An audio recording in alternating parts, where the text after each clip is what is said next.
I know the presence of God is just so strong. Saya tahu ada pengurapan Tuhan yang begitu kuat di tempat ini, saudaraku. Hari ini saya akan menyampaikan satu firman Tuhan. Suara saya agak seksi, saudara. Saya akan menyampaikan satu firman Tuhan, saudaraku. Ketika saudara berbicara tentang yang namanya anointing for dominion, yang satu ini saudara nggak pernah bisa lewatkan.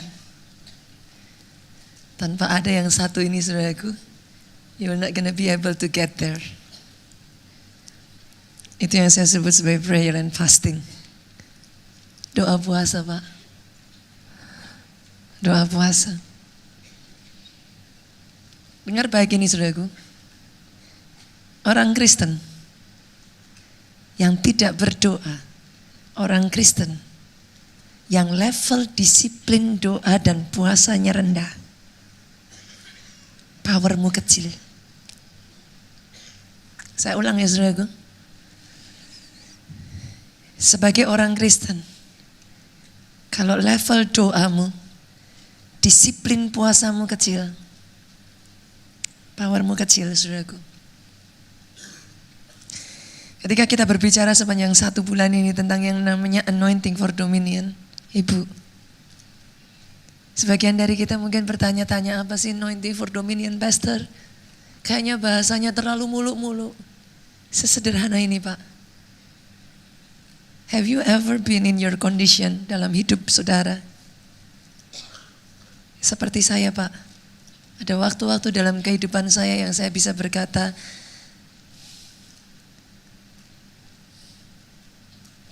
if God doesn't help me, I cannot do it anymore. Ada waktu-waktu dalam kehidupan kita ini, saudaraku, jujur. Kadangkala mau nyembah, kadangkala mau teriak, kadangkala mau doa saja, yang keluar yang bisa hanya air mata dan tetesan air mata saja. Kita hanya bisa berseru, Lord, Tuhan. Gak ada kata-kata yang bisa keluar lagi, Pak. Di saat-saat yang seperti itu, dengar baik apa yang saya katakan ini. The anointing for dominion adalah jenis pengurapan yang bisa membawa saudara untuk berkata-kata atas masalah saudara. Dan masalah saudara mau tidak mau, dia suka tidak suka, dia harus tunduk dan melakukan apa yang saudara katakan. But for that to happen, untuk semua itu bisa terjadi, saudaraku, you cannot skip this part. Namanya adalah doa dan puasa. Bahkan, saudaraku, kalau saya boleh katakan, Tuhan yang kita sembah, Yesus Kristus, tahu prinsip yang satu ini. Sebelum dia memulai pelayanannya, dia bahkan tidak berani memulai pelayanannya sampai di satu titik Tuhan bawa dia masuk 40 hari 40 malam, Pak. Roh Kudus tarik dia. Roh Kudus bawa Yesus mengasingkan diri di padang gurun 40 days, 40 nights. Ibu, kakinya bertekuk lutut. 40 hari 40 malam dia tidak makan, dia tidak minum. Maafkan saya, saudaraku, izinkan saya mengatakan ini. Kalau Tuhan yang kita sembah saja butuh doa dan puasa, siapa kita ini manusia mengatakan kita tidak membutuhkannya? Yang mengerti katakan amin. Tidak heran, saudaraku, sejak dari Yesus keluar dari padang gurun, saat itu kemanapun dia pergi, tidak pernah ada di dalam pelayanan Yesus. Ketika dia mulai terjun melayani, ketika dia berjalan, tidak pernah ada waktu, Pak, di mana orang banyak tidak mengikuti dia. Kenapa? Dimanapun dia pergi, apapun yang dia katakan, perkataannya disertai dengan tanda dan mujizat. Saya berdoa pribadi lepas pribadi di tempat ini sore hari ini. Saya berdoa bukan kata-kata sia-sia yang keluar dari mulutmu. Saya berdoa sore hari ini ketika engkau berbicara, power and authority, kuasa dan otoritas menyertai saudara. Kenapa doa puasa, saudaraku? dalam doa puasa ada spiritual leverage. Ketika saudara berdoa puasa, oh yes, tingkat kuasa dalam hidupmu ditambahkan, saudara. Dan kuasa dalam hidup saudara menentukan otoritasmu. Sama-sama kira-kira saudara, kalau saya berbicara, Pak Presiden kasih perintah sama menteri. Menteri jalan enggak saudaraku? Jalan ya, jalan. Saya mau tanya saudaraku, kalau ada Pak RT, kalau ada Pak Lurah Pak, pakai bajunya sama seperti Pak Presiden, ngomongnya persis sama, gayanya ditirukan sama, kira-kira dia memerintah Pak Menteri jalan enggak Pak? Forget it. Jangan berharap. Kenapa saudaraku enggak jalan? Otoritasnya enggak nyampe. Yang mengerti katakan amin. Dalam kehidupan kita ada masalah-masalah, tantangan-tantangan yang kau hadapi. Dengar baik, kalau otoritasmu di atas masalahmu, maka tantanganmu harus tunduk di bawah engkau. Murid-murid Yesus saudaraku berusaha untuk menirukan Yesus. Mereka mengusir setan dalam nama Yesus. Tapi coba buka ayatnya, Matius 17. Kita lihat ayat yang ke-19. Boleh bantu saya jemaat Tuhan baca dengan suara yang keras, 2, 3. Kemudian bertanyalah mereka apa saudaraku? Mengapa kami tidak dapat mengusir setan itu? Saya bisa bayangkan saudaraku, murid-murid Yesus mungkin sudah tirukan gayanya Yesus. Yang mengerti aminnya yang mantap. Murid-murid Yesus mungkin sudah tirukan intonasinya. Yet nothing happen. Nothing happen. Karena yang namanya power and authority, kuasa dan otoritas itu tidak bicara skill khotbah yang bagus. Power and authority tidak bicara seberapa hebat kemampuan yang kau miliki. Tidak berbicara tentang strategi yang luar biasa. Power dan otoritas saudaraku sesederhana seberapa dekat engkau dengan sumber kuasa. Your connection to the source of power will give you power. Dan tidak pernah ada yang namanya shortcut saudaraku. Yang satu ini hanya bisa kau lakukan dengan doa dan puasa. Itu sebabnya di ayat yang ke-20 apa kata Yesus? Coba baca dengan suara keras 2, 3. Ia berkata kepada mereka apa? Karena kamu kurang percaya. Ya, sederhana Pak. Mujizat-mujizat yang saya tahu terjadi di gereja kita ini saudaraku, bukan terjadi karena orang-orang yang pandai, yang mengerti katakan amin. Yang saya lihat mujizat yang terjadi saudaraku, ada seorang ibu di kota Jogja saudara. Tiba-tiba dapat telepon, ibu ini luar biasa saudaraku, usianya sudah 65 tahun.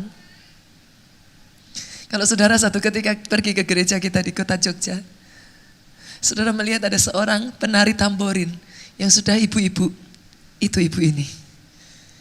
Usianya 65 tahun, masih aktif melayani Tuhan.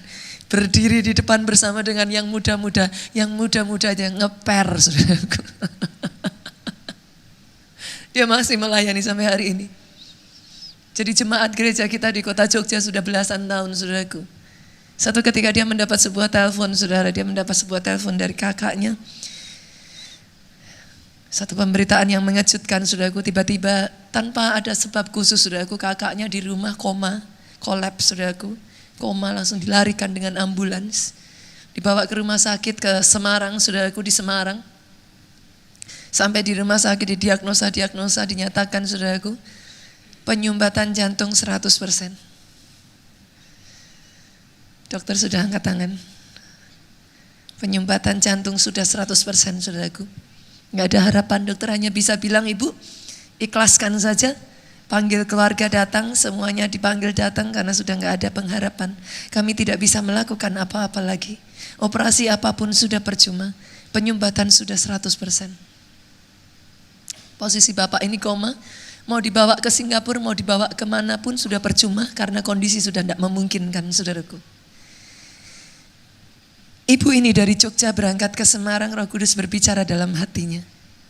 Dia ibu biasa saudaraku, dia ibu sama seperti saudara yang ada di tempat ini, dia orang yang sederhana. Tapi Roh Kudus berbicara dengan kuat di telinganya dan dia berkata, puaskah kamu hanya dengan duduk di gereja dan mendengarkan firman di setiap hari Minggu? Ini saatnya kamu jadi pelaku firman. Wah, dia kaget saudaraku. Tapi dia tahu itu suara Roh Kudus. Suara itu berbicara semakin kencang. Sangat mudah bagi kamu ngomong amin, haleluya, teriak paling kencang. Tapi ini saatnya kau jadi pelaku firman katanya. Ibu ini merasa, Tuhan apa yang harus saya lakukan? Kondisi sudah tidak memungkinkan 100% penyumbatan. Iya kalau saya tumpang tangan berdoa sembuh. Lah kalau bablas gimana saudaraku? Jujur saudara, secara manusia ibu ini berkata, dia bersaksi.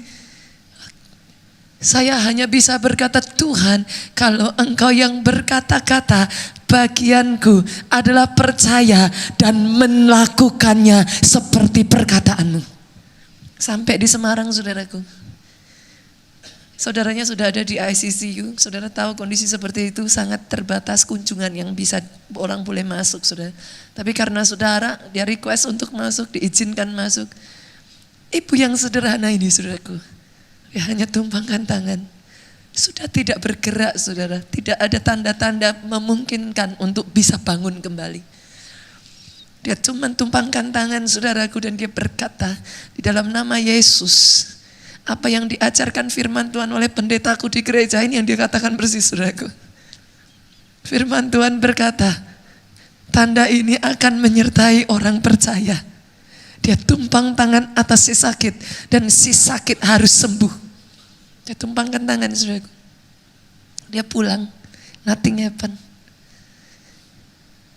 Hari yang kedua saudaraku, tiba-tiba dia mendapat sebuah telepon. Dia kaget. Karena dia lihat 024 saudara, Semarang. Deg-degan saudaraku. Hanya 2 kemungkinan. Bablas atau sembuh. Dia terima telepon. Dia kaget saudaraku. Dengan suara yang sangat lemah, sekalipun suaranya masih sangat lemah, suara di telepon itu berkata, halo, ini aku. Sekalipun suaranya begitu lemah saudaraku, tapi dia tahu itu adalah suara kakaknya yang terbaring koma, tidak ada pengharapan. Di hari yang kedua itu saudaraku, setelah dia tumpangkan tangannya, kakaknya terlepas dari dokter boleh katakan apapun, di hari yang kedua bangkit kembali saudaraku. Bangun dari komanya. Kalimat pertama yang dikatakan kepada ibu ini, doamu manjur. Aku diberi kesempatan kedua untuk bangun kembali. Boleh saya dengar tepuk tangan yang jauh lebih meriah lagi buat Raja di atas segala raja. Wow. Ibu ini ibu biasa saudaraku. Kalau kita berbicara mujizat yang terjadi di gereja ini saudara, saya melihat orang-orang yang sangat sederhana. Ada seorang anak muda saudaraku. Berbulan-bulan dia sudah keluar dari tempat kerja lamanya, gak dapat pekerjaan. Datang ke gereja kita, kok ya pas datang bulan Januari, firman Tuhan bicara mujizat besar, itu masih oke. Saya tuh kadang suka bercanda sama jemaat saudara. Datang bulan kedua Februari, firman Tuhan bicaranya kemarin apa yang datang saudaraku? Apa? Benih profetik. Diajarkan nabur, ngasih persepuluhan, ngasih janji iman. Saya udah geli saudara. Saya kalau lihat jemaat baru kayak gini saya udah ketawa aja saudaraku. Bertahan gak bertahan nih. Yang mengerti saudaraku, seringkali di gereja itu kalau sudah bicaranya keuangan, tiba-tiba tanduknya keluar semua saudaraku. Jemaat baru ini saudaraku datang, bulan Februari dengar firman Tuhan, bicaranya tentang keuangan saudara. Yang saya kaget, orang sederhana saudaraku, yang saya kaget, Dia bukan memutuskan keluar dari gereja. Dia justru memutuskan mendekat. Dia cari full timer gereja kita dan dia bertanya, ajarkan saya apa itu persepuluhan. Ajarkan saya bagaimana kalau saya mau menabur benih profetik. Saudara tahu apa yang dia lakukan, saudaraku? Dia belajar, dia mulai memberikan persepuluhan. Nggak berhenti sampai di situ, saudara. Ini saya untungnya, saudaraku, saya nggak ada bersama dengan dia. Dia datang ke gereja, suara Tuhan berbicara keras dalam hatinya. Tabur, Tuhan taruh jumlah tertentu dalam pemikirannya. Tabur. Dia ngomong, Tuhan, ini uang terakhir yang aku punya. Setelah itu, kalau aku nggak dapat pekerjaan, habis sudah. I don't have anything anymore. Tahukah saudara suara itu berkata apa, saudaraku? Ini jiwa baru loh, saudaraku. Jiwa baru. Tapi dia duduk seperti saudara. Dan suara itu terus terngiang-ngiang. Tabur.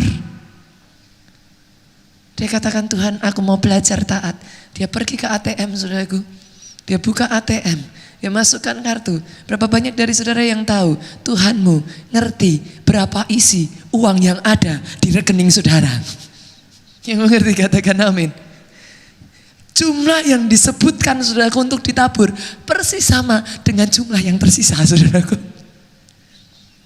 Itu kalau saya ada di sana, saya langsung ngomong tuh sama orangnya, nak, berhikmat sedikit. Loh, jujur loh saudara, ini bukan nabur dari kelimpahan loh saudara. That's what life. Itu yang terakhir yang tersisa saudara. Ketika itu ditaburkan, setelah itu mau makan pakai apa dia udah gak tahu saudara. Itu kalau saya ada di sana saudaraku. Kadang pendeta kalah beriman loh saudara sama jemaat saudaraku. Dia buka saudaraku, dia lihat rekeningnya, dia ketawa saudara. Dia ketawa dan dia katakan, oke Tuhan. Dia taburkan, dia transferkan semuanya saudaraku. 1 minggu saudara, dari sejak dia mentransferkan, dia menabur benih profetik. 1 minggu sejak dari hari itu persis. Tiba-tiba dia ditelepon saudaraku. Ditelepon oleh salah satu perusahaan e-commerce terbesar di Indonesia ini saudaraku.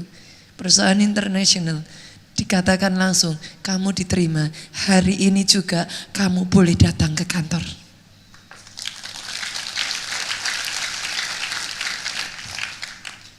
What you can say, saudara? Kadangkala saudara dalam hidup ini,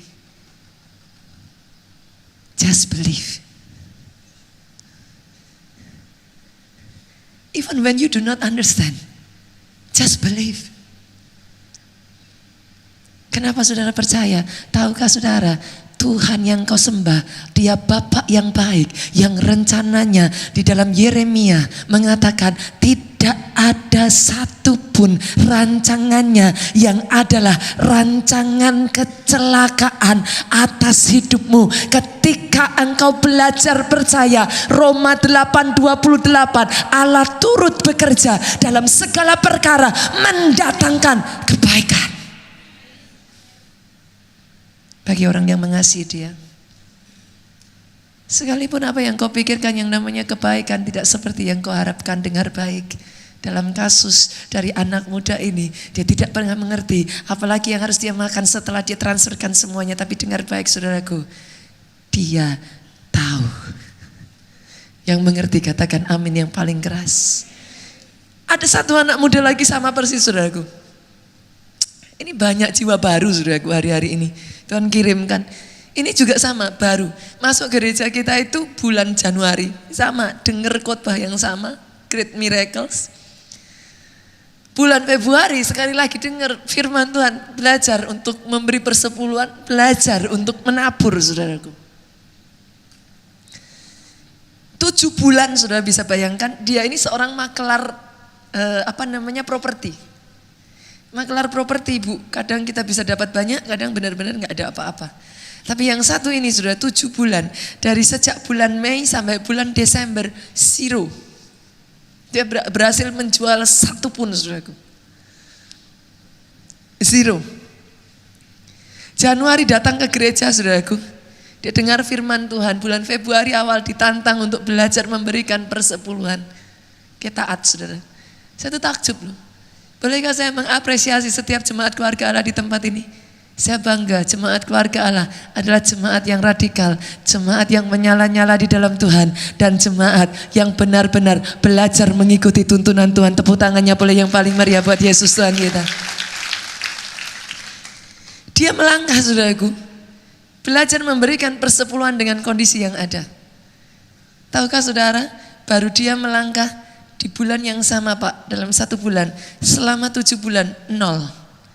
Di bulan yang sama, sejak dia belajar memberikan persepuluhan, bulan itu juga dia berhasil menjual 24 unit rumah, saudaraku. Ini sampai saya tuh sampai baca kesaksiannya tuh saya ulang-ulang lagi, saudaraku, yang benar. Tapi enggak berhenti sampai di situ, saudaraku. Di bulan yang sama dia berhasil menjualkan 27 unit rumah, saudara. Di bulan yang sama. Bulan berikutnya nggak berhenti, saudaraku, mujizat terjadi. Justru ketika dia belajar untuk menabur janji iman, tahukah saudara, yang terjadi lebih gila lagi, saudaraku. Dalam 1 bulan dia berhasil menjual 72 unit rumah. 7 months, 7 bulan, sirup. Dan karena dia berhasil menjualkan 72 unit rumah, perusahaan tempat dia bekerja, Pak, sampai geleng-geleng kepala, dan dia katakan diberikan hadiah, saudaraku, dari pemilik perusahaan itu sebuah sepeda motor, saudara. Tapi bukan hanya itu, sudah lama bapak ini, saudaraku, kepengen punya rumah sendiri. Bosnya datang, panggil dia, dan ditanya, saudara, mau punya rumah apa enggak? Kira-kira kalau saudara jadi orang ini, apa jawaban saudara? Mau banget gitu, saudara. Orang Solo tuh kalau ngomong keluar ininya, saudara. Mau banget gitu, saudaraku. Bapak ini langsung menjawab, mau Pak. Tahukah saudara, bukan hanya 1 unit sepeda motor, bosnya mengatakan kamu boleh berhak memilih 1 rumah. Boleh dicicil berapa kali terserah kamu. Setiap bulan mau nyicilnya berapa terserah kamu. 0% bunga, saudaraku. Tangannya beli yang paling meriah buat Yesus Tuhan kita. Dalam hidup ini kadang, saudaraku, what you need is to trust in Him. Percaya bahwa Allah yang kau sembah punya jalan dan rencana yang kadang rencananya di luar cara pikir manusia, tapi rancangannya tidak ada satupun yang mendatangkan hal yang buruk dalam hidup saudara.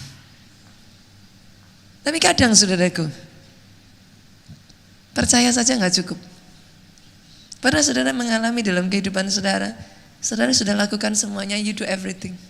Percaya sudah, pastor, persepuluhan sudah, saya nabur sudah, semua dari A sampai Z, gereja katakan apapun saya berusaha untuk taat sudah. But nothing happen. Itu yang terjadi dalam diri saya, saudaraku. 5-6 tahun yang lalu, saudaraku, sebelum saya pindah ke kota ini, saudara, saya mengalami hal yang sama. Kayaknya saya pernah ceritakan kisah ini, saya lupa, saudaraku. 5-6 tahun yang lalu, saudaraku, kira-kira sudah sekitar 5-6 tahun yang lalu saya pindah ke Jakarta. Sejak dari 3 tahun, 4 tahun sebelumnya, Pak Obaja itu sudah memanggil saya beserta dengan Pak Jonathan. Pak Obaja sudah sampaikan, Yonatan, Nita, tolong pindah Jakarta, urus gereja yang di Jakarta. Saya langsung lihat suami saya langsung ngomong sama suami saya, kalau pindahnya sendiri aja nggak apa-apa, ini pindah sudah bawa pasukan, saudaraku. Saat itu saya katakan kepada Pak Obaja, kasih kami waktu berdoa, Pak. Karena nggak gampang bagi saya, saudaraku. Jogja itu ibarat kata, di sini Bapak Ibu yang sudah punya anak boleh lambaikan tangan. Anak pertama itu ya apa sih, saudara, di hati? Saudara mengerti maksud saya? Jogja itu bagi saya itu seperti ibaratnya anak pertama, saudaraku. Enggak gampang, saudara. Enggak gampang, saya tahu, enggak gampang. Saya hanya katakan waktu itu saya belajar untuk taat kepada pemimpin, dan saya katakan kepada Pak Obaja, izinkan kami, kasih kami waktu untuk berdoa.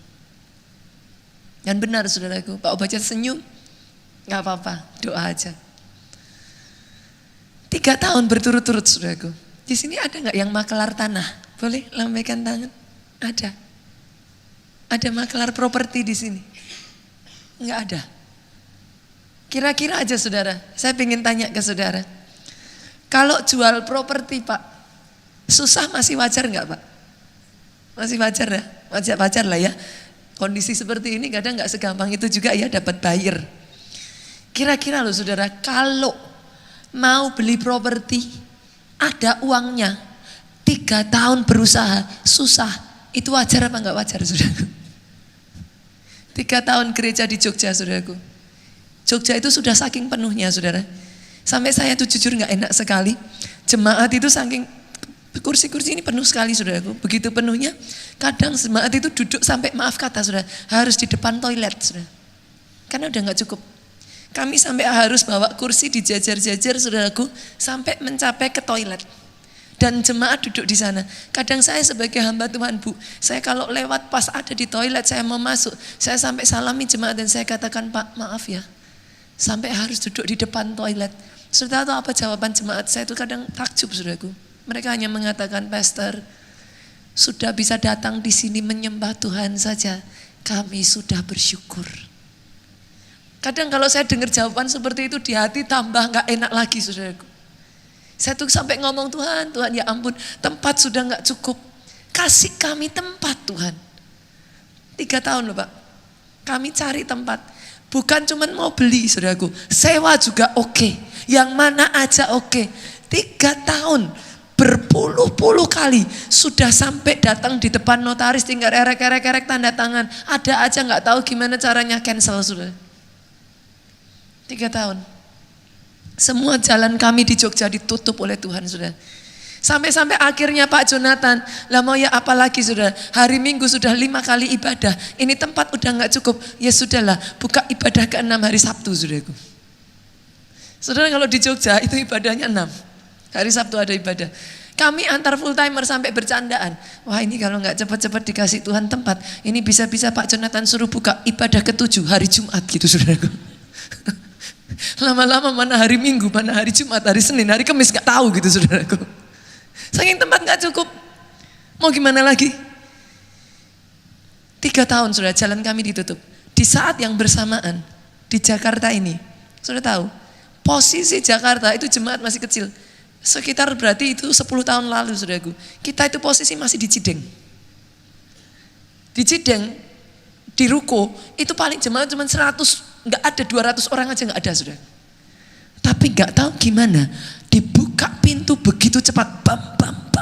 Jakarta ini dikasih tanah terus, dikasih tempat terus. Saya sampai geleng-geleng kepala saudaraku. Saya cerita sama Pak Obaja ini gimana Pak? 3 tahun nggak dapat tempat. Saudara tahu jawaban Pak Obaja apa? Sambil senyum. Saudara kenal Pak Obaja kan? Kalau saudara yang sudah kenal Pak Obaja, saudara tahu saudara. Sambil senyum. Dia dengan santainya ngomong, Nita katanya, mau minta tanda apa lagi? Udah dibilang suruh pindah Jakarta kok, udah taat aja, pindah, udah ditutup 3 tahun, mau ditutup berapa tahun lagi pintunya katanya saudara. Saya sampai ketawa saudara. Waktu-waktu itulah dimana kami berdoa saudara. Sampai saya sampai di satu titik saudara, saya ngomong sama Tuhan begini, Tuhan, oke. Hati saya mantap.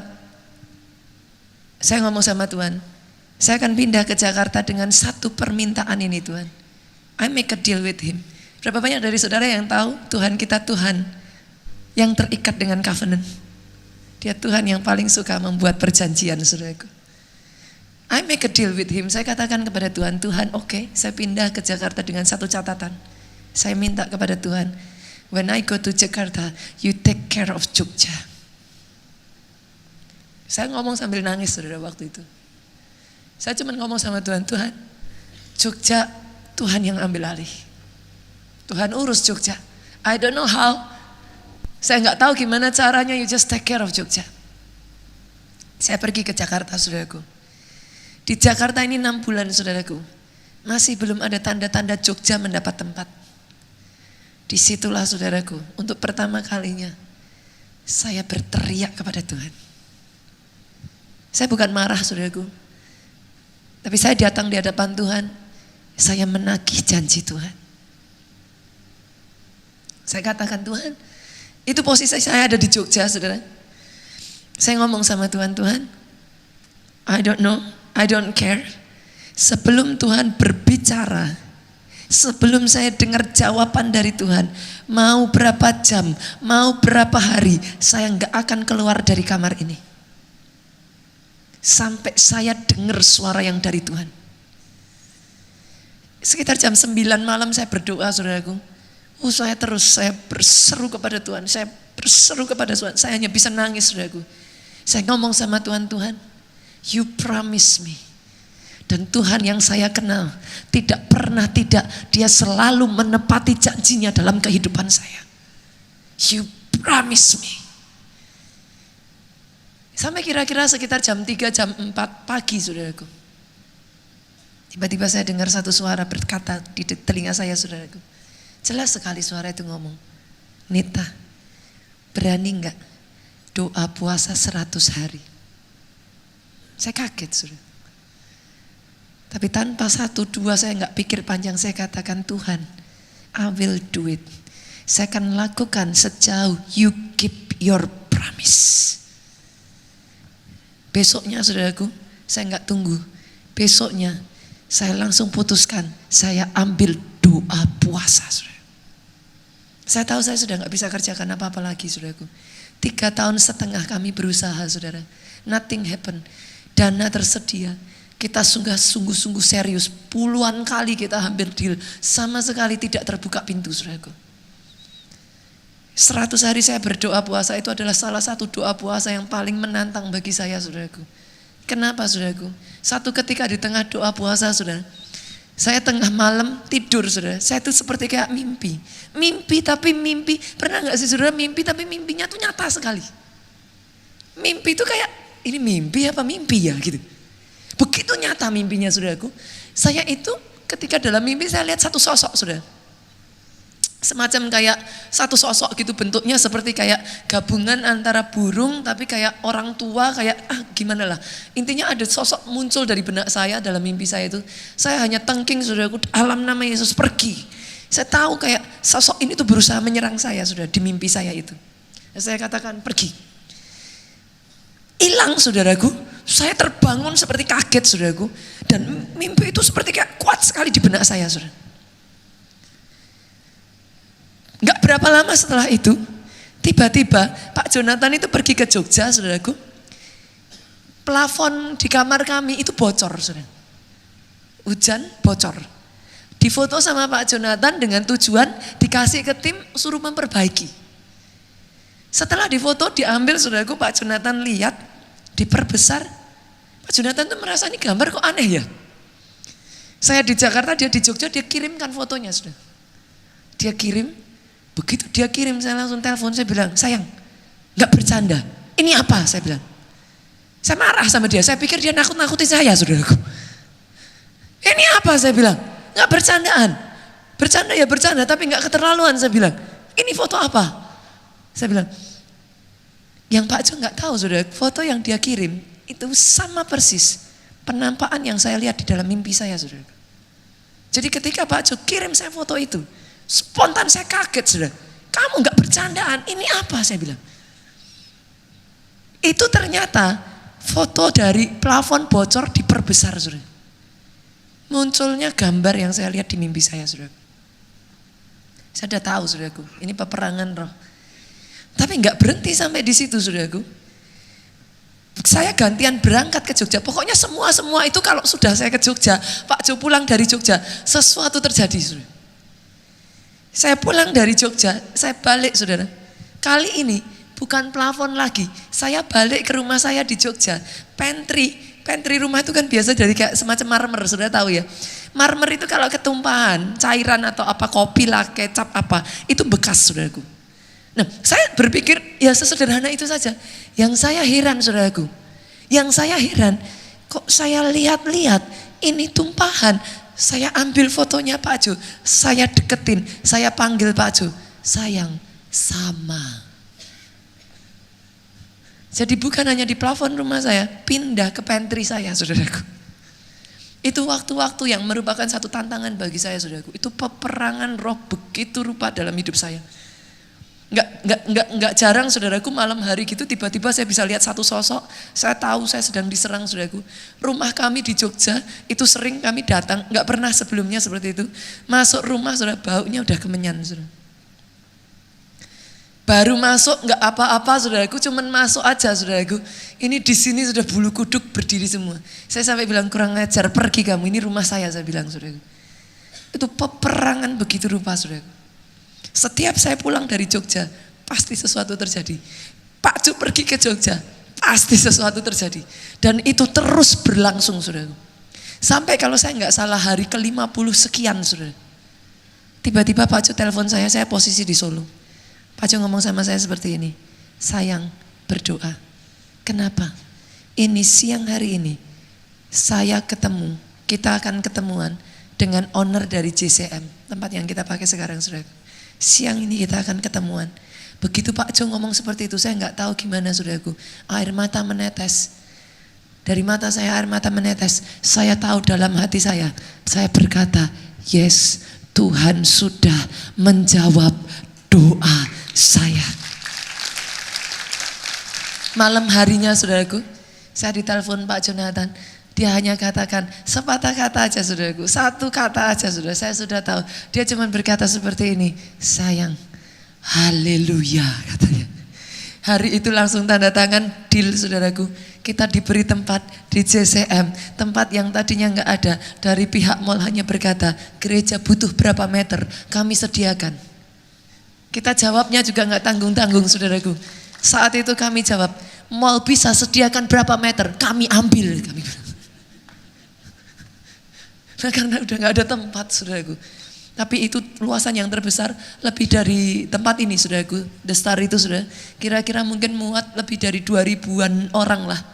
Tempat ibadah di Jogja itu, saudaraku.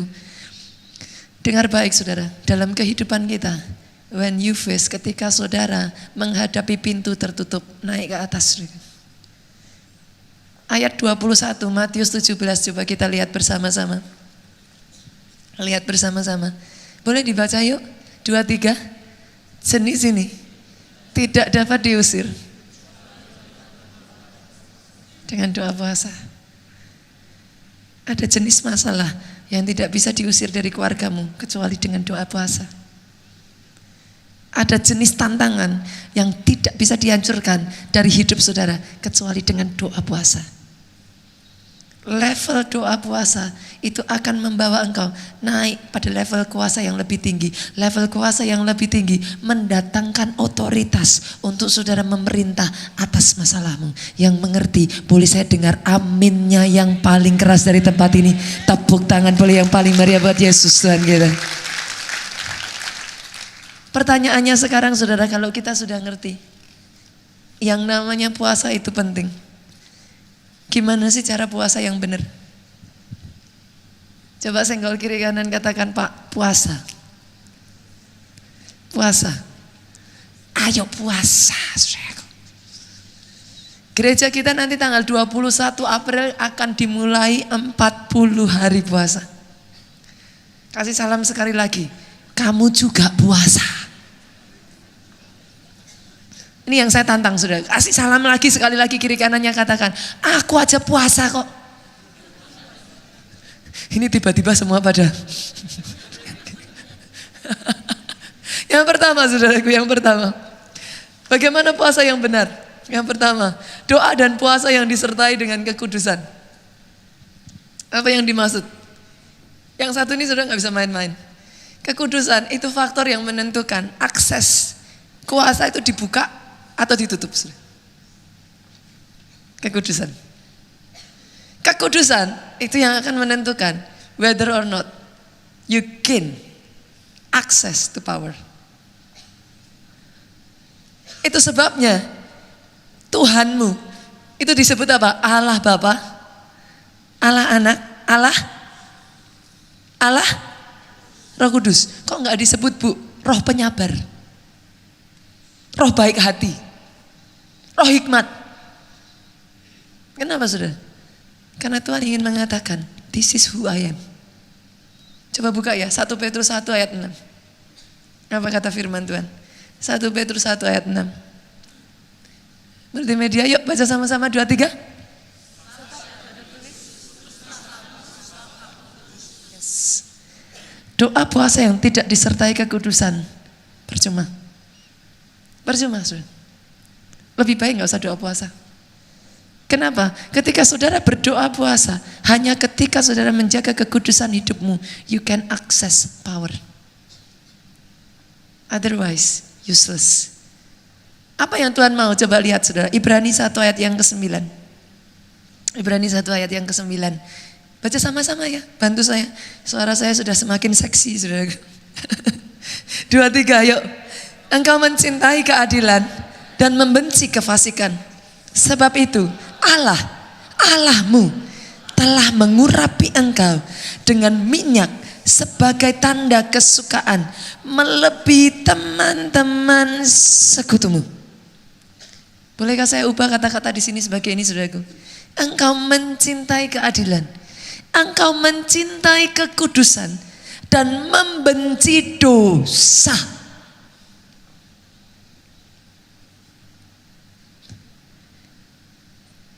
Tidak melakukan, tidak berbuat dosa itu tidak sama dengan benci dosa. Orang tidak berbuat dosa bisa jadi satu, nggak ada kesempatan. Yang mengerti katakan amin. Loh, bisa jadi loh saudaraku, nggak berbuat dosa memangnya karena nggak mau. Lah bisa jadi karena belum ada kesempatannya aja. Bisa ya, bisa. Orang nggak berbuat dosa bisa jadi nggak berani. Yang mengerti katakan amin. Orang nggak berbuat dosa bisa jadi sudah kena batunya, jadi malas ngulang lagi. Tapi orang yang benci dosa itu beda.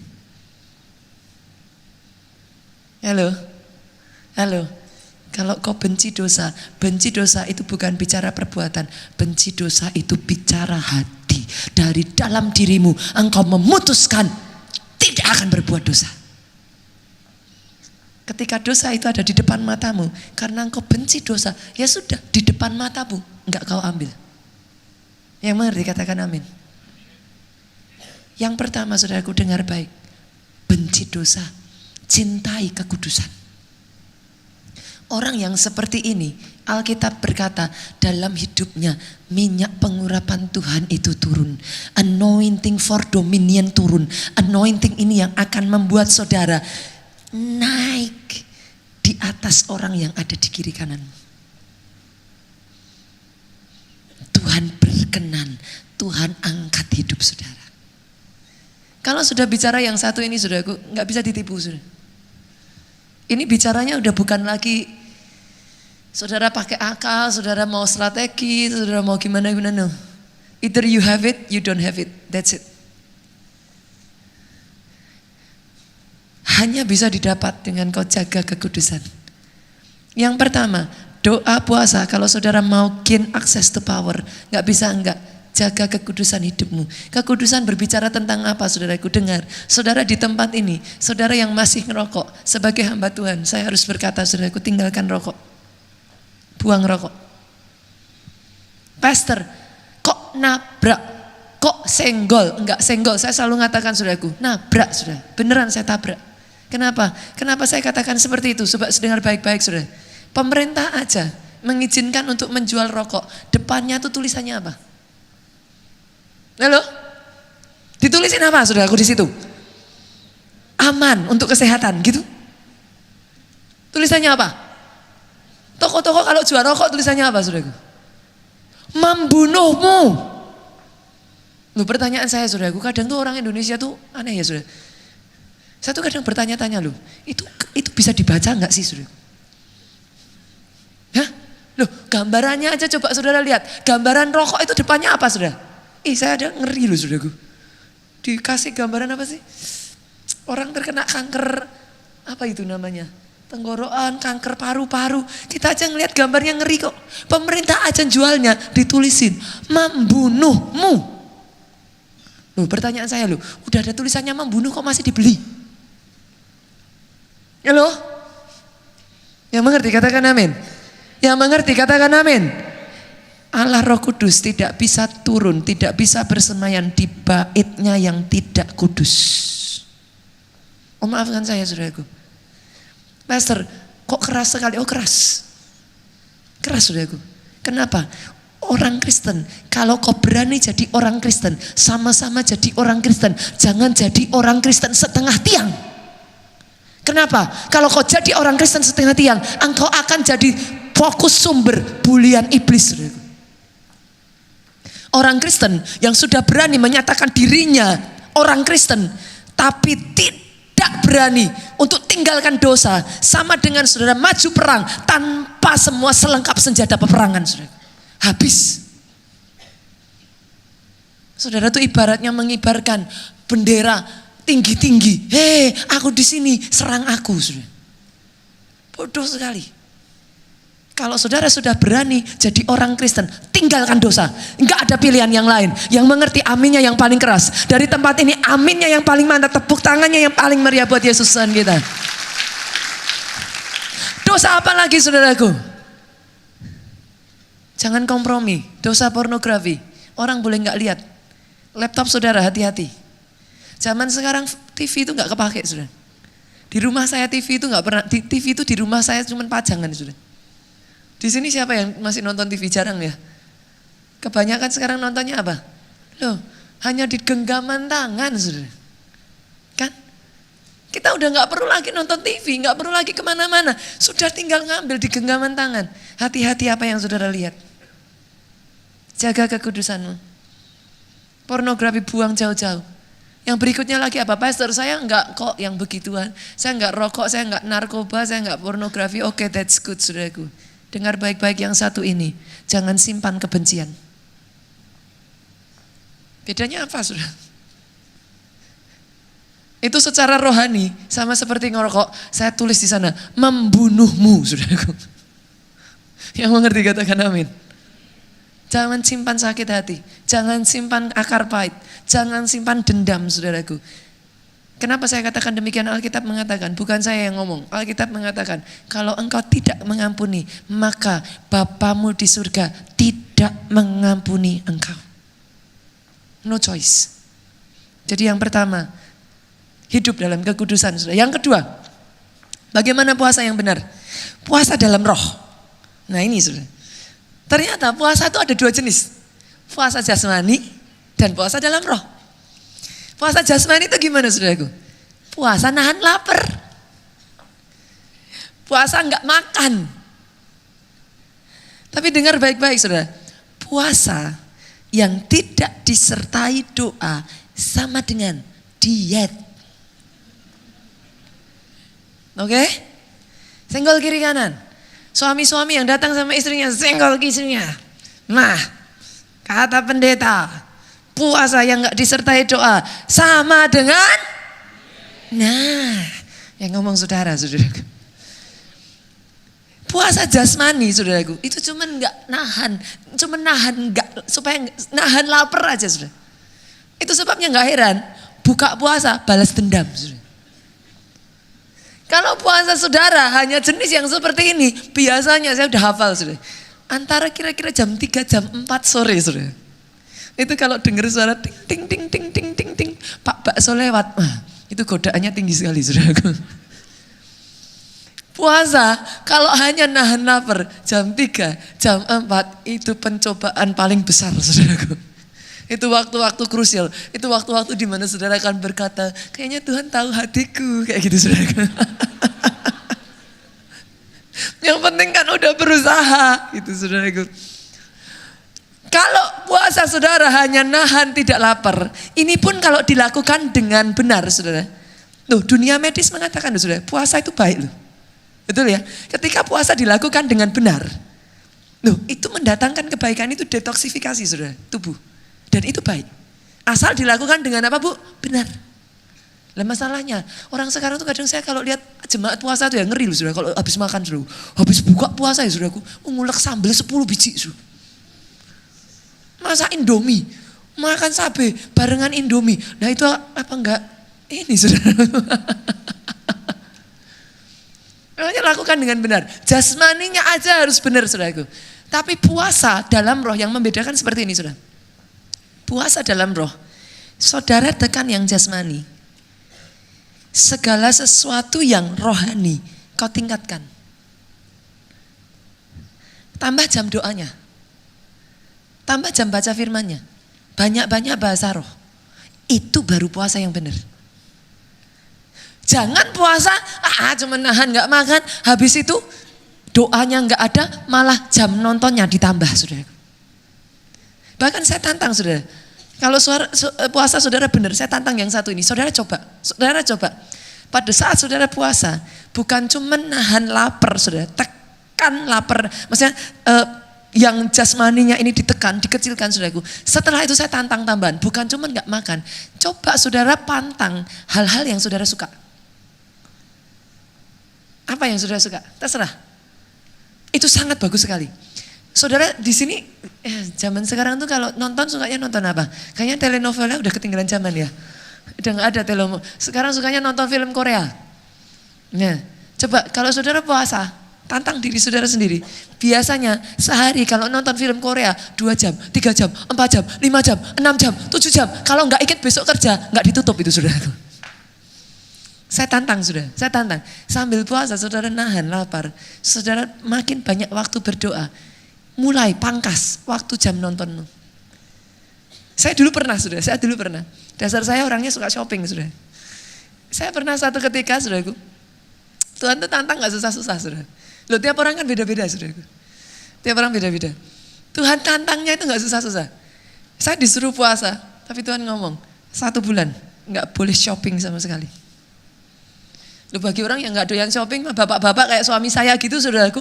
Tuhan bicara gak boleh shopping, haleluya, saudaraku. Suami saya itu kalau diajak shopping paling gak enak, saudaraku.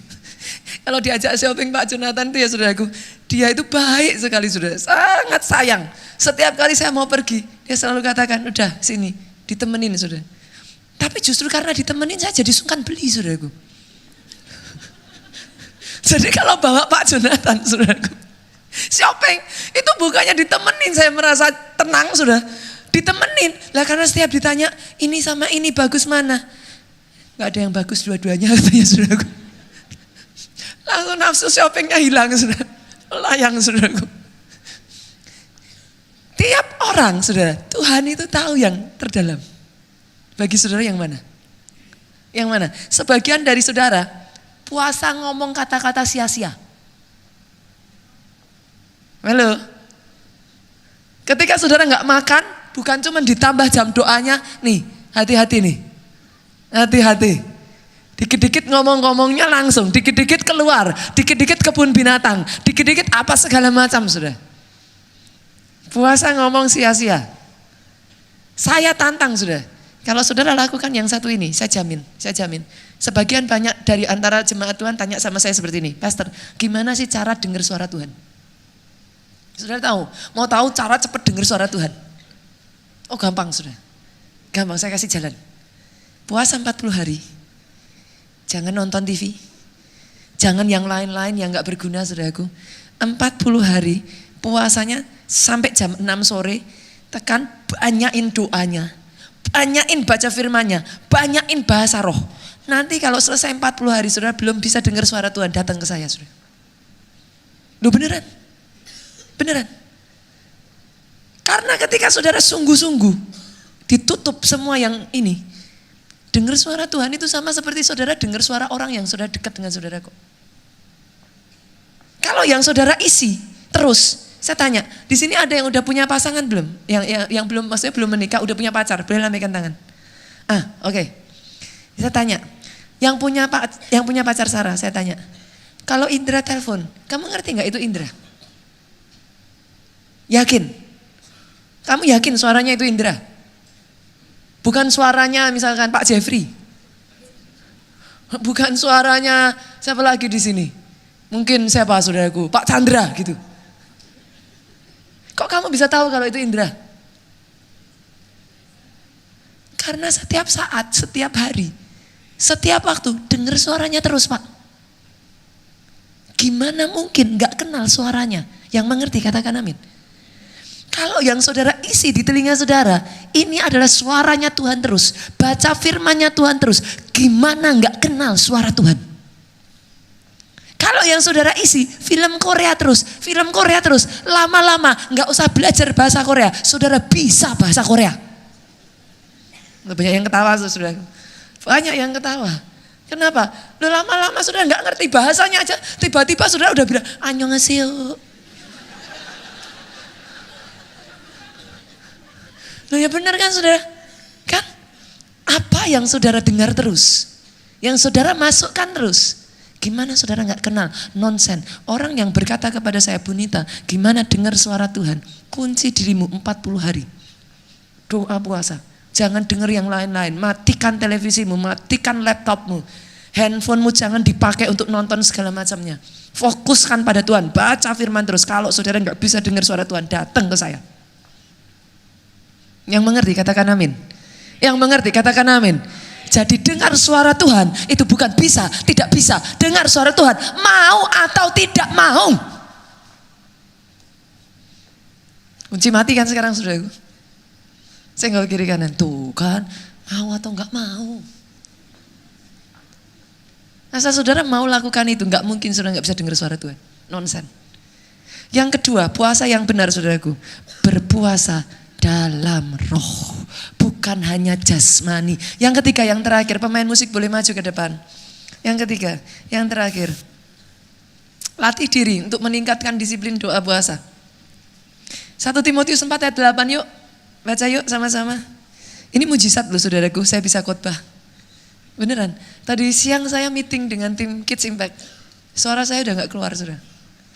Jadi saya tahu hari ini, kalau saya bisa berkhotbah seperti ini, dengan suara seperti ini, Tuhan sungguh-sungguh luar biasa saudaraku. Kita beri tepuk tangan buat Yesus Tuhan kita. 1 Timotius 4 ayat 8 yuk. Dibaca sama-sama yuk. Suaranya yang paling keras. 2, 3. Terbatas gunanya, tapi ibadah itu berguna dalam segala hal. Kenapa? Mengandung janji baik untuk hidup ini maupun untuk hidup yang akan datang. Saya tanya, orang olahraga sama enggak olahraga, saudara bisa bedain enggak? Bisa bedain ya saudaraku ya. Olahraga dengan gak olahraga. Yang olahraga itu biasanya saudaraku jelas, kelihatan. Saudara pegang aja saudaraku. Lengannya ini saudara pegang. Gak mungkin gak, pasti kencang saudara. Bentar ya. Kalau gak olahraga, gampang saudara. Gampang sekali. Coba cek kalau gak olahraga. Tadi siang saudaraku saya ngomong, siapa di sini yang gak pernah olahraga? Langsung bapak-bapak perutnya ditarik. Kelihatan saudaraku, itu ya, kelihatan gak bisa ditipu saudaraku. Kalau kita tubuh aja kenal olahraga Pak, dirimu, kita ini adalah roh yang punya jiwa tinggal dalam tubuh. Saya tanya, kura-kura itu cangkangnya atau dalamnya? Saya tanya saudara, yang mana kura-kura? Cangkangnya atau dalamnya? Saudara itu rohmu atau tubuh? Kalau engkau adalah rohmu, kenapa yang dilatih tubuhmu terus? Tubuh kenal olahraga, roh kenal yang namanya olah roh. Loh, maksudnya gimana Pastor? Saya tanya di sini yang punya anak kecil boleh lambaikan tangan? Anak umur di bawah 3 tahun, nah Felicia aja. Bu Feli ini kira-kira Bu, kalau punya anak nih, umur udah 2 tahun, udah 3 tahun, maunya makan bubur terus, maunya makan pisang dipenyet-penyet terus, nggak mau makan nasi, dimarahin nggak? Marahin ya? Kalau punya anak 3 tahun Bu, nggak bisa makan nasi, nggak bisa makan keras, bisanya cuma minum susu terus, dimarahin nggak? Dimarahin ya saudaraku ya? Orang Kristen, bayi rohani, doa 1 menit, 3 kali sehari pas makan, plus doa mau tidur, wajar nggak saudara? Masih wajar lah, boleh lah. Sudah Kristen 5 tahun. Halo? Disuruh pendetanya doa. Oh, jangan saya Pastor, jangan saya. Saya nggak bisa doa Pastor. Itu wajar. Coba senggol kiri kanan, itu mujizat. Saudara kalau punya anak umur setahun aja belum mau makan nasi yang keras, kita berusaha perjuangkan kok. Yang mengerti katakan amin. Kita berusaha latih dia supaya bisa makan makanan keras. Kenapa? Kalau makanan yang dimakan lunak terus, giginya gak akan bisa tumbuh dengan baik. Ini ada dokter gigi tadi nih. Nah, ada Gaby. Kira-kira kalau anak gak pernah mau makan keras, Gaby kira-kira makanya yang bubur terus sampai umur 5-6 tahun bubur terus, giginya gimana? Yang terjadi saudaraku, kalau gak giginya lubang, itu gigi tumbuh dulu. Gigi susu dengan gigi permanen, yang permanen udah tumbuh, yang gigi susunya belum lepas. Saya tanya, saudara orang Kristen, kalau rohmu gak dilatih terus, tikus sekalipun, kalau saudara kasih dia, capcay, burger, kasih apa lagi saudaraku, babi kecap, saudara kasih aja semuanya saudaraku. Hai som, apalagi saudaraku, kasih capo saudaraku. Tikus sekalipun, kalau saudara perlakukan seperti itu dengan kucing yang saudara nggak pernah kasih makan, tikus lawan kucing, menang tikus saudaraku. Saudara mengerti yang saya maksudkan? Dirimu bukan tubuhmu. Tubuhmu ini satu hari nanti akan dikubur dari tanah kembali kepada tanah. Dirimu adalah rohmu, dan rohmu Alkitab berkata berasal dari atas, satu hari nanti pulang kampung halaman. Kalau kau gak pernah latih rohmu saudaraku, tidak heran dalam kehidupanmu engkau jadi orang Kristen, tapi sedikit-dikit masalah datang, engkau hanya bisa angkat bendera setengah tiang dan kau berkata menyerah. Kenapa? Kau gak pernah latih rohmu. Sederhana, jiwa baru oke lah, boleh sehari doa 3 kali sehari, 1 menit, oke silahkan. Tapi setelah saudara setengah tahun jadi orang Kristen, 1 tahun, naikin dong. Dari 1 menit jadi 5 menit, 5 menit jadi 10 menit bu, 10 menit setengah jam bu, setengah jam jadi 1 jam, 1 jam sudah bisa 2 jam. Kenapa? Karena pertumbuhan jasmani terbatas, pertumbuhan roh unlimited. Unlimited. Roh gak kenal pak. Misalkan pak, kira-kira pak, anak bapak umur sudah 27 tahun, tambah tinggi terus, bahaya gak pak? Nah ini masuk ke sini gak bisa saudaraku. Gak bisa. Kita, tubuh kita umur 18 udah selesai. 18 sampai 21 tahun sudah selesai. Ya udah setinggi-tinggi itu aja. Saudara mau operasi wajah, hidung ditambah mancung bisa saudara. Mata tambah belok bisa, bibir tambah monyong bisa saudaraku. Tapi operasi tinggi badan gimana caranya saudaraku? Nggak ada. Jasmani terbatas. Kita punya limit bu. Tapi rohmu unlimited. Kalau kau latih rohmu, ngadepin masalah saudaraku, doa 1 jam, doa 2 jam, doa 3 jam, puasa, disiplin baca firman, disiplin terus. Tikus sekalipun, kalau kau beri dia makanan-makanan yang bergizi, kucing pun kalah. Saudara bukan hanya tikus. Saudara ini tahukah saudara, engkau ini singa dari Yehuda, yang ada di dalammu singa dari Yehuda. Itu yang ada di dalammu. Dikasih makan enggak saudara? Dikuatkan enggak? Diolahragakan enggak rohmu? Kalau enggak, saudara hanya jadi orang Kristen yang terus menangis, tunduk di bawah masalahmu. Hari ini saya tantang saudaraku, disiplin doa, puasa, mulai tantang diri saudara, latih diri saudara, jangan jadi kerdil. Manusia rohmu harus jadi giant, harus jadi raksasa, trample on your problem. Bukan waktunya lagi saudara nangis-nangis, bukan waktunya lagi saudara hanya merenungi terus berkutat dengan masalah pribadimu nomor. Ini masalah waktu di mana saudara mulai bangkit saudaraku. Dengar firman Tuhan berkata, bangkitlah sebab terang Tuhan terbit atasmu. Doa saya 2019 ini, the year of great miracle. Bukan hanya jadi atas hidupmu, tapi melalui hidupmu engkau membawa mujizat demi mujizat demi mujizat, menjadi pembuat mujizat bagi orang yang ada di sekelilingmu. Bangkit berdiri jemaat Tuhan.